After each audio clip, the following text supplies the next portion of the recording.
Трафикът в София ще бъде затруднен още поне месец поради продължаване на ремонтните дейности. Частично затворен е булевард България между булевардите Академик Иван Гешов и Гоце Делчев в посока Бояна. Движението се осъществява двупосочно в другото платно, като има само по една лента в посока. Преминаването на автомобилите по трасето е затруднено. За удобството на жителите през зоната на ремонта ще се придвижва трамвай номер 7.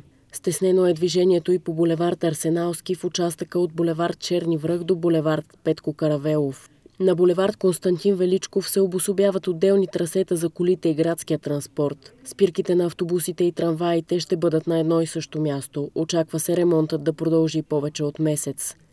В края на седмицата затварят и булевард Христофор Колумб. Причината отново е преасфалтиране, но се очаква обновяването да приключи в рамките на няколко дни.